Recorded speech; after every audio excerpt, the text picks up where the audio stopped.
Tourism is one of the leading contributors to Uganda's foreign exchange inflows, and therefore it is of strategic importance for the socio-economic transformation of the country in line with the Uganda Vision 2040. The challenge, however, remains the failure of some Ugandans to appreciate that fact.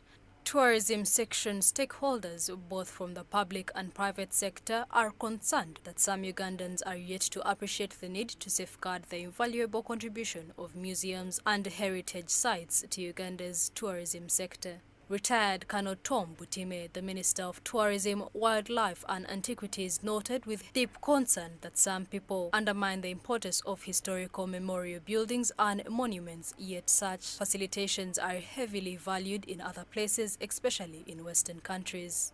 The range destruction of historical buildings with significant information where this nation emanates from, as well as sale cultural artifacts has been rampant.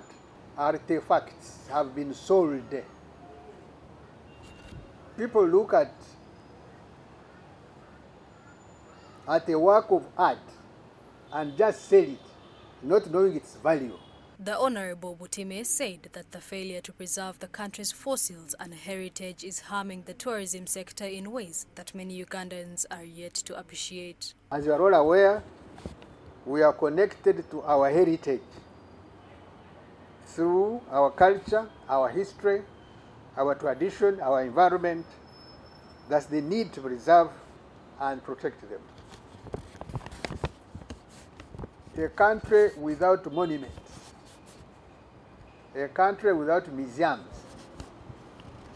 a people without a heritage, a people without a culture, a people without a place where one can go and see the origin of that group of people is no country. Is no country. And therefore it is really very important that Ugandans wake up to preservation. Museums and monuments appear to be the outliers in among Uganda's tourism attractions in favor of national game parks and wildlife reserves, which seem to be more popular and widely promoted.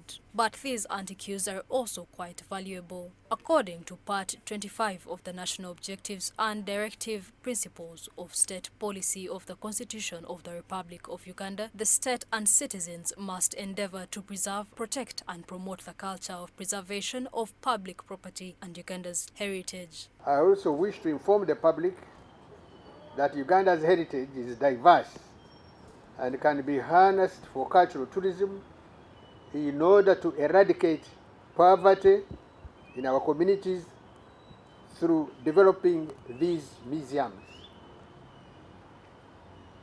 Museums, sites, monuments, and promote them for tourism enjoyment, hence increase revenue. The Honorable Butime reminded Ugandans that the Museums and Monument Act 2023 caters for public-private partnerships and the involvement of the public in the development and cultural heritage conservation, as well as allowing museum spaces to be used for dialogue and education. The International Museums Day is observed annually on the 18th May and is coordinated by the International Council of Museums. The day provides an important recognition of museums as key contributors to the well-being and to the sustainable development of our communities. This year's national celebrations will be held in Kaunda grounds in Gulu City, Northern Uganda sub-region, under the national theme, Museums, Our Heritage. Mary Prima Award, Church of Uganda Family TV, News at 8.